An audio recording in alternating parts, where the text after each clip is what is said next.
Welcome to County Report this week. I'm Lona Vigili. Thank you for joining us. Coming up in today's shows, county officials start the year tackling the redevelopment of Montgomery Village. Winter's here and snow shoveling is the law. And Executive Ike Leggett is hosting a series of budget forums.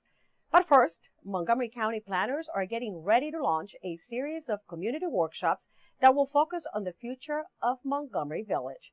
Susan Kennedy has a story. Susan? That's right. It is a first here in Montgomery Village, a new master plan that will envision redevelopment here over the next 30 years. Montgomery Village consists of 2,400 acres. It was initially created in 1965. This plan actually has never been a part of a discrete master plan. It's been in the plan areas in 1971 and 1985 Gaithersburg master plans, but it never had a specific recommendation in either of those master plans. But it was recognized as being a part of the corridor cities concept. A main concern for the residents in the Montgomery Village community is the future of the golf course there. The bankrupt course was purchased in 2013 and has been proposed for redevelopment that includes a mix of housing and parkland. Councilmember Craig Rice says collaboration on this part of the plan will be critical. Well, I really think that it boils down to, working with the community and the developers. They have a plan, but we're in the preliminary stages. And so this is just the beginning. This is going to be a constant conversation with both the planning department, with our community, and eventually coming up with the council as well to come up with a plan that makes the most sense. It's important to get everybody involved because you live there, you might work there, you travel to and from there, and the idea behind the whole new town concept, they were supposed to be self-sustaining, and it was under one vision and it was developed a certain way. Now we're moving away from that, so to get people involved to say what they want and love about their community that they want to maintain during the master plan process is really important, both from the residential side and the commercial business owner side. Community outreach has been a priority as planners begin work on this proposal. A series of Montgomery Village Matters sessions have been scheduled for residents to weigh in on the future of their community. For more information on the Montgomery Village Plan, visit the Planning Board's website at montgomeryplanning.org. For County Report this week, I'm Susan Kennedy. Before legislators head to work in Annapolis next week, constituents got the chance to talk with them at a meeting hosted by the Silver Spring Advisory Board about issues they hope are addressed by the state legislature. Alini Barros reports. Alini? It was an evening where Silver Spring residents asked legislators about their priorities in Annapolis. Some of the topics discussed were the Purple Line, school construction, and jobs. At this Silver Spring Advisory Board meeting, these elected officials broke into groups to find out what's in the mind of their constituents. There's strong support in Montgomery County for improved public transit, for the Purple Line and for BRT, and I'm sure that the governor will be receptive, the new governor will be receptive to hearing about how much we need it. And if we are not providing the school construction that we need, the very students who right now are part of the economic engine of this state are not going to continue to be there. We're trying to get the money to build to accommodate the population we already have, and so that's a #1 priority for our entire delegation. Although these issues vary, some politicians in attendance are cautiously optimistic about Republican Governor-elect Larry Hogan. We are heading into a budget, however, with up to $900 million of revenue shortfalls in the next 18 months, and we have a Republican governor coming in who we need to make the case for Montgomery County's fair share of school construction funding. I know he's made some very tough statements with regard to cutting taxes and cutting the budget. Thing is this, you can't lose weight and eat cake. Councilmember Tom Hawker, representing Silver Spring, said the state delegation and county council need to work together to better serve Montgomery County. And we're going to be able to I hope get back to people and address complicated issues more quickly and put them in touch with government agencies. This is the first time we've actually had this type of conversation where we had a more intimate discussion with our state delegation, and it actually proved to be very beneficial. For County Report this week, I'm Alini Barros.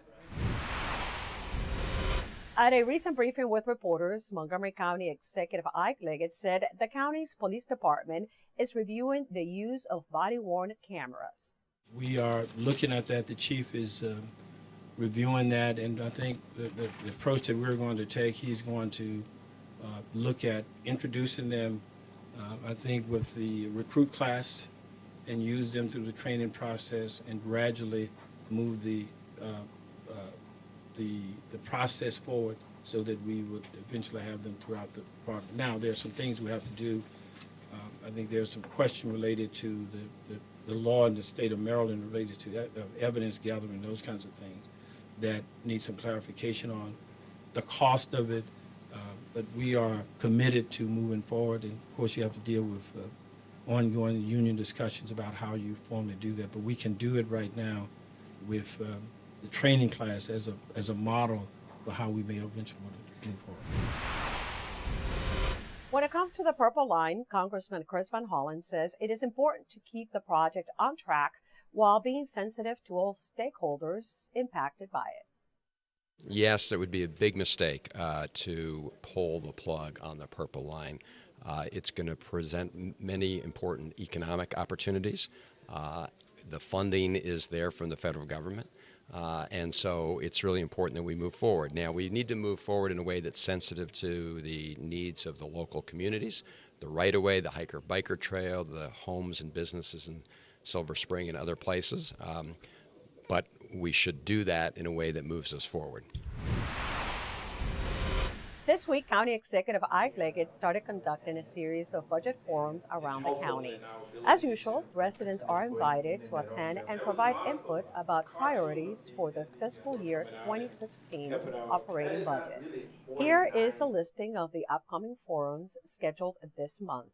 All forums begin at 7 p.m. Coming up on County Report this week, county officials remind residents to shovel sidewalks along their properties after snowstorms. And we take you to the county's first bike track. Stay with us. County Report this week. We'll be right back. The next 30 seconds can save you a lot of money. Just do your laundry in cold and stick to full loads. Auto-sleep your computers. Plug your gadgets in a power strip and switch it off when you're done. Headed out? Turn back your thermostat by 10 degrees. And drive sensibly. The more energy you save, the more money you save. Find other great tips at energysaver.gov.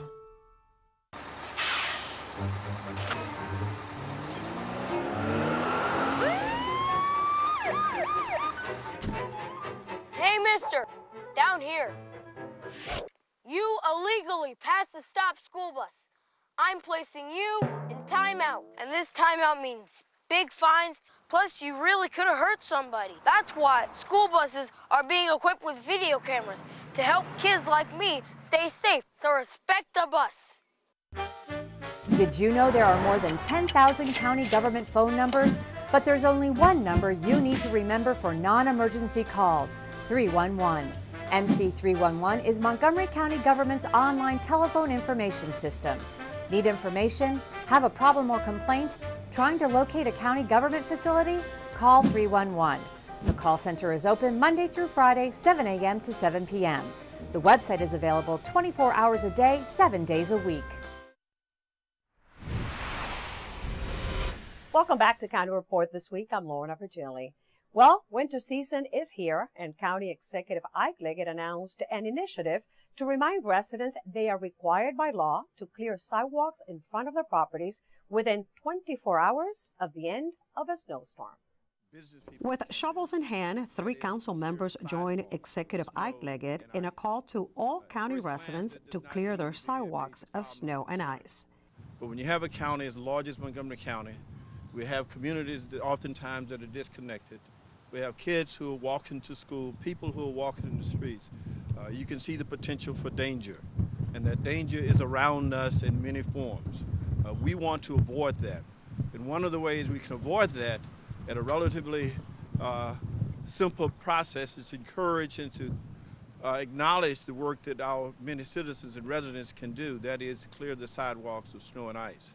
It is the law in Montgomery County to shovel the snow within 24 hours after a storm, but the county had not been enforcing this law. Councilmember Hans Rimmert advocated for the county to be more proactive, and a campaign has been launched to remind residents to shovel. After a big snow, everybody needs to be able to get back to their lives. Kids need to be able to get to school. A lot of them walk to school, so a lot of parents need to be able to have their kids walking to school after a storm.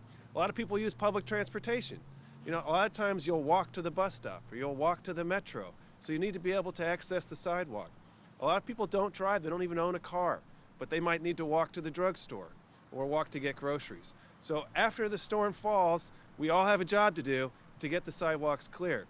Officials say that the objective is not to fine people, but to urge them to do it voluntarily. During snowstorms, it's an opportunity to meet your neighbors.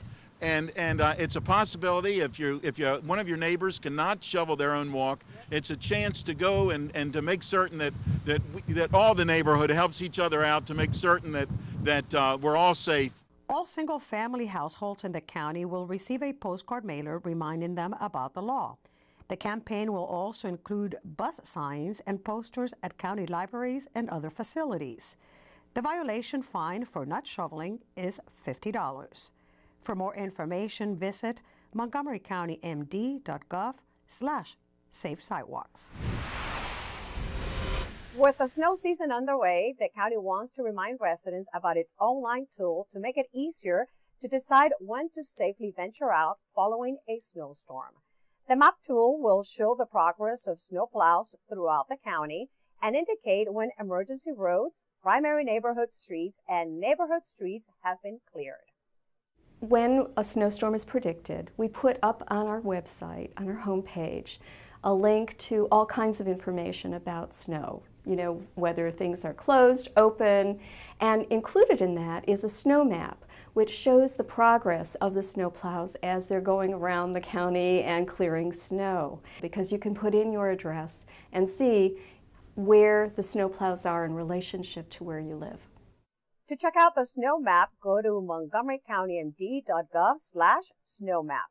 The county also encourages its residents to sign up for Alert Montgomery to help prepare for the snow emergencies. You can sign up at alert.montgomerycountymd.gov. Snow or shine, many in our community opt to use their bicycles. Well, here's good news for cyclists. In an effort to make bicycling safer, the county's Department of Transportation has completed the county's first protected bike lane. The 1,500 feet long and 8-foot wide track is located adjacent to the curb on the west side of Woodland Drive between Edson and Nicholson Lanes in Rockville. It provides an important connection between the Bethesda Trolley Trail to the south and Rockville destinations to the north. Eventually, the lane would link directly to the White Flint Metro Station. The county's police department continues to warn residents about a telephone scam operation that has stripped many residents of thousands of dollars. Here is Lucille Bauer with the police department. Lucille? Thank you, Lorna. This is a message that we want to get out to as many folks as possible. This telephone scam really has been going on throughout the region and in Montgomery County since 2012. It develops in different scenarios, but primarily what's happening is random calls are being placed throughout the county. You receive a call, you're told that a friend or relative has been in an accident, perhaps has been kidnapped, is being held until you wire money to either help this person receive medical services or to pay for damages in a bogus traffic collision. What we need you to know is these are not prank calls. This is serious business. These are perpetrated by professionals. So what should you do? When you get a call like this, the person is going to be speaking quickly with urgency. Slow them down. Tell them you'll need to take their number. You'll need to call them back. You may notice that this appears to be a local call. However, what we found is that most of these calls are coming from outside the country. And a process called spoofing, which allows an individual to tamper with the call identification location, is being used. So a person thinks they're getting a local call, they think a relative is in trouble, they're asked to wire money. You should never wire money to someone that you do not know. And do not be embarrassed to report this type of call to police. So remember, this type of scam is going on throughout the region. Do not wire money to someone you do not know, and do report this to police so we can track this criminal activity. Thank you, Lucille, for that information. Coming up on County Report this week, Montgomery College has some financial counseling information you could use. And the City of Rockville invites us to participate in any of their fitness programs. Don't go away. County Report this week will return.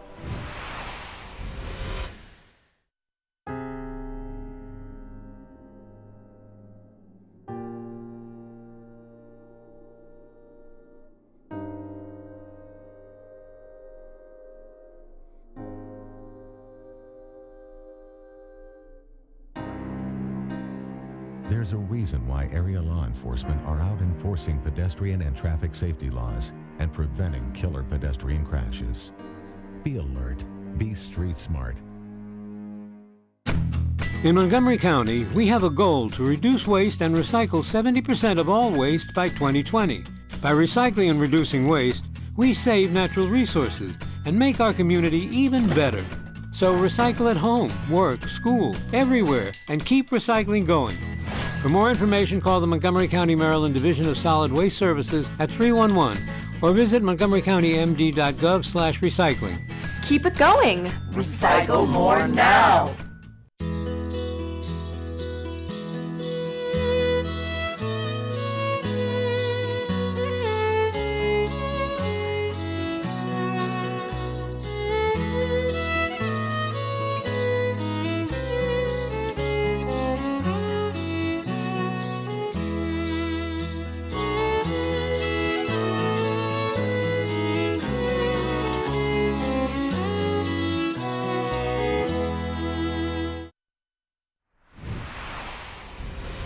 Welcome back to County Report this week. I'm Lorna Virgili.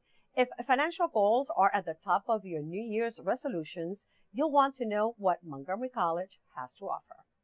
If you start, maybe 18 years or lower. Montgomery College reaches community members beyond the classroom and its campus. Recently, a series of financial planning seminars were held at the college's community engagement centers in Gaithersburg and Silver Spring to promote smart money management. We're here providing financial literacy to those who may be the most at need. We are most interested in making sure that individuals are aware of how to spend their money and how to make sure that you are aware of how you can save additional funds through the program that we're having today. And we also help in our office, we help individuals who are the first in their families to go to college, who may not have anyone else to reach out to help them navigate through that process. Attendees like Abdul may not be ready to retire, but can begin to apply sound financial principles in their everyday lives. It was so interesting and keep learning, knowing things that I didn't know before, like my credit, a lot of things were going wrong. Now I know what to do, and they taught me what to do, what not to do, and I'm on the right side. While the financial counselors abound, they do not always have their best intentions, and people often become victims of fraud.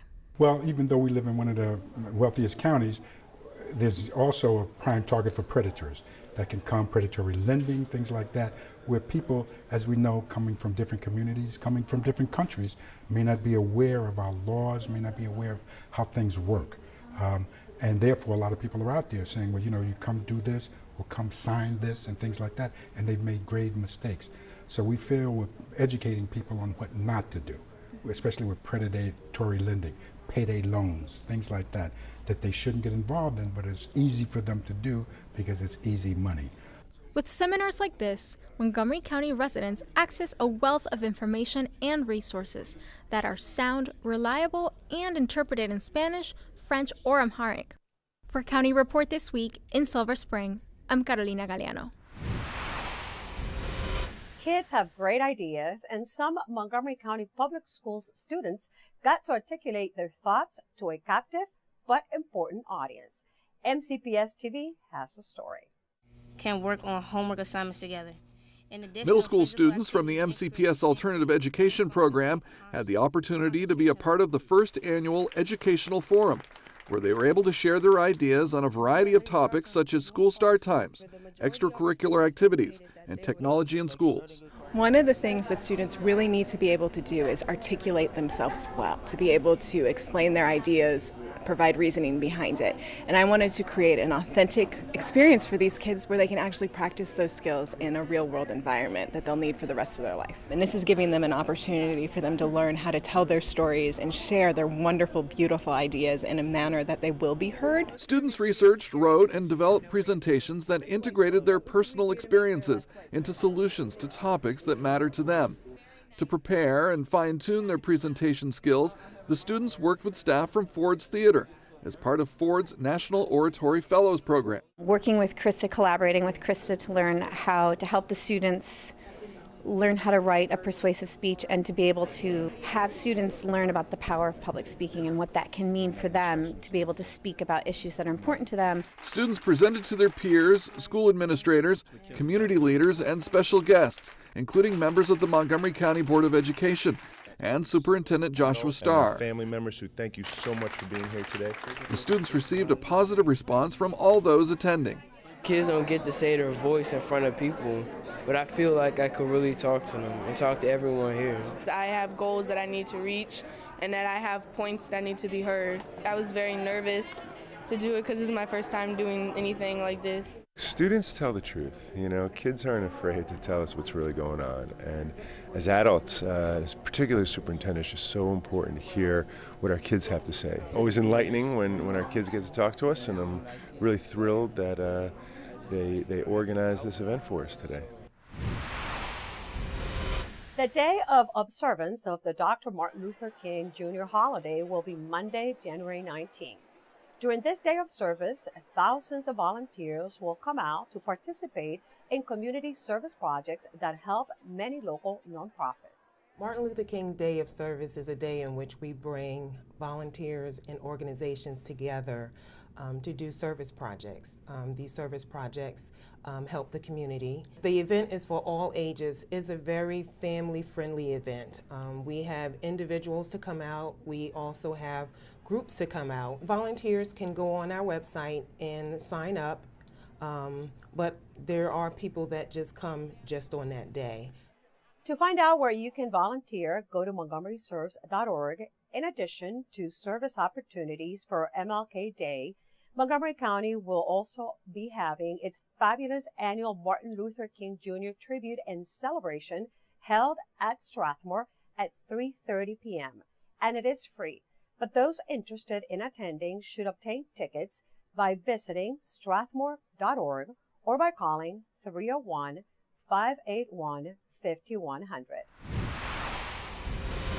New Year's resolutions often include getting into shape. The City of Rockville provides a wide range of fitness options for all kinds of lifestyles. It's a new year and maybe time for a new you. The City of Rockville's recreation centers have lots of exciting options for starting the year off healthy and happy. People come out with a refreshed attitude towards their own personal well-being just about every time around the first of the year. To welcome in the new year, we're offering free gym orientations and consultations with one of our certified personal trainers. Customers are welcome to sign up for a time slot for 30 minutes and meet with one of our staff to discuss their fitness goals, learn how to safely use the equipment in the gym, and talk about how the services we provide at the Swim and Fitness Center can really benefit their health and wellness for the coming season. The Rockville Swim and Fitness Center is open for both daily admission and drop-ins, as well as memberships for a winter or yearly basis. We're open 6 a.m. till 9 p.m. Monday through Saturday, and 9 a.m. till 9 p.m. on Sunday. Everybody's trying, to do their New Year's resolution to work out more. So yeah, we do find this time of year we are busier than others. And also you can't be outside. So folks that like to run or do some of those other activities outside tend to come inside during the winter time. We're open Monday through Friday from 6 a.m. to 9:30 p.m. We open at 8:30 on Saturday and 9 o'clock on Sunday. Every evening there's some exercise class, anywhere from 20/20 fitness to yoga to Zumba dance to Broadway moves, circuit step, power sculpt for adults. And then for children, we also have a lot of activity classes, Little Ninjas, we have ballet. All of the city's recreation centers offer a vast array of fitness programs to help you get up and get going towards your New Year's fitness goals. Well, I think it's reasonable. Most of the time it's close to home. Our hours, we have, our hours are open long during the day, so you could get a chance to work out. For more information on what all the city's recreation centers offer, visit rockvillemd.gov/recreation/centers. For County Report This Week, I'm Tony Playa. Coming up on County Report This Week, it is time to recycle that Christmas tree. Plus, you'll meet our Pet of the Week. Don't go away. County Report This Week. We'll be right back.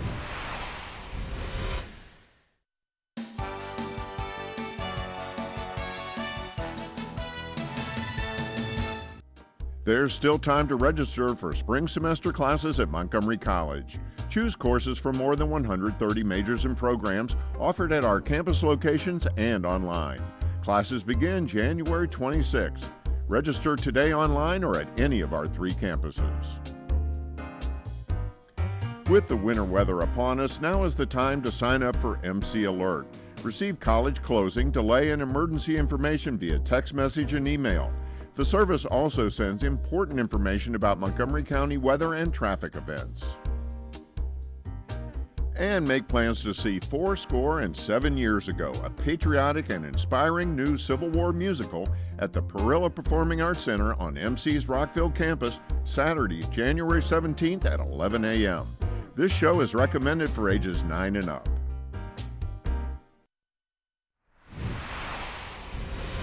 Welcome back to County Report This Week. I'm Lorna Virgili. With the holidays gone, we would like to remind county residents to recycle the live Christmas trees. Just place a tree at the curb on your regular recycling collection day. Just make sure that all ornaments, lights, and stands are removed from the tree. For more information on recycling, visit the county's website, montgomerycountymd.gov/recycling.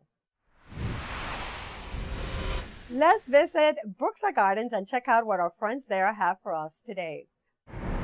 Did you know that the poinsettia, the symbol of holiday seasons, is actually from Mexico? It's a warm season plant from Mexico. It was introduced to the U.S. in 1828 by a guy by the name of Joel Poinsett. This is actually a modified leaf, not a flower. We call it a bract. And poinsettias are great, but they're nearly impossible to rebloom at home. I'm going to give you a few quick pointers on how you can do it. The basic thing is you want to let it stay in your house until March or April. It's really going to hold on to these bracts for quite a while. And then once it starts to peter out a little bit, you'll notice the colors start to fade, maybe some green leaves starting to grow in. You can cut it back pretty hard. You want about 6-inch stems, and the stems may not have any foliage on them at all. They might just look like this without any leaves at all. You're going to cut them back pretty hard. Starting around the 1st of September, bring it indoors and put it in a closet every night. You want it outside during the day, in the closet at night for the dark treatment, and then you should be able to get some nice red bracts for your holiday display next year. Having said all of that, it's really difficult to get a poinsettia to look this nice when you're doing this at home. So try it if you really want to, but the best recommendation may be to just buy a new one each year and compost it after the holidays. Now it's time to meet our Pet of the Week. Here's Kathy Stanhope from the Humane Society. Kathy? The pet of the week this week is Duffy. He is an absolute delight. He's all gray with the most lovely green eyes you've ever seen. He's a 4-year-old neutered male here at the Montgomery County Humane Society in Rockville. Can you please visit him on the web at mchumane.org or give us a call at 240-252-2555 for more information and come down and meet Duffy. With that, we close this edition of County Report This Week. Remember to like us on Facebook and to join us again at this time every week for a look at what's going on inside Montgomery County. And now we leave you with some shots around Montgomery County from the latest snowfall and a reminder to be safe this winter season. I'm Lorna Virgili, and thank you for watching.